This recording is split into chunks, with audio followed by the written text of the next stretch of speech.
Hello, my name is Erik Osberg, and I am running for Congress because I believe we can do better. Gratitude is a cornerstone of this campaign.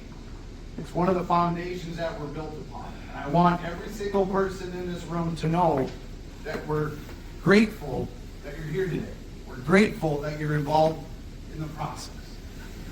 And as we go through today, what I want us to consider is, what is it going to take to flip Minnesota's 7th congressional district? What does that look like? What does that feel like? What does that sound like?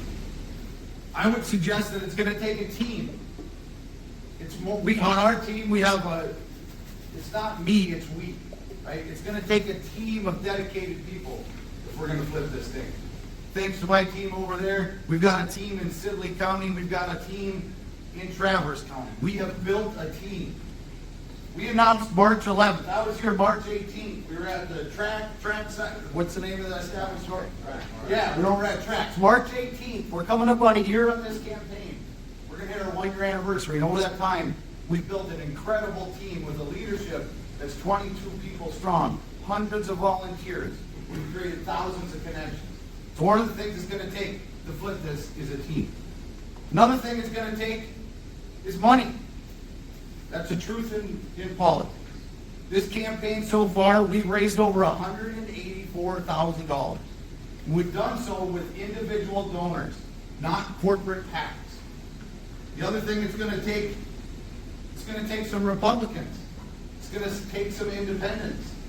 We're going to need to win the hearts and minds of some folks that voted the other way last time. Quick story. I got a check in the mail in our PO box the other day, and it said, and there was a little note, and it said, here's a little something for the campaign, hope it helps. I normally vote Republican, but not this time. So it's going to take some of our friends from the other side of the aisle. It's also going to take a candidate who can bridge that gap, who has cross-party appeal. And I believe that we're that campaign. It's also going to take something nobody has ever seen before.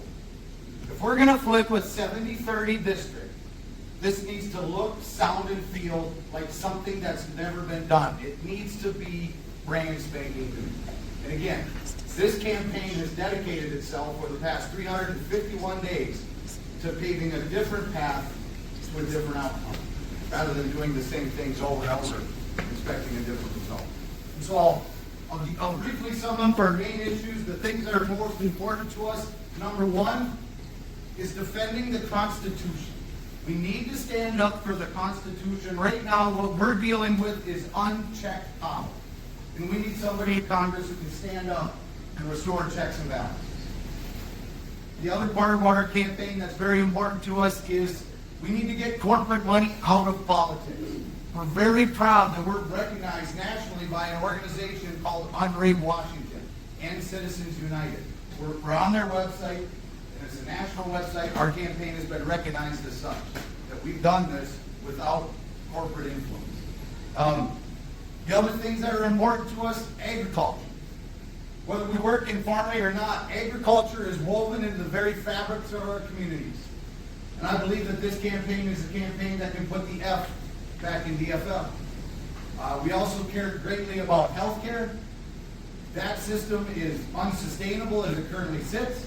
It might take a little bit of mini revolution to fix that. And third, but certainly not least, is public education. My wife is a special educator. It's near and dear to my heart. We want to make sure that the feds are doing what they need to do to hold up our public institutions, especially public education. So I'll leave you with this.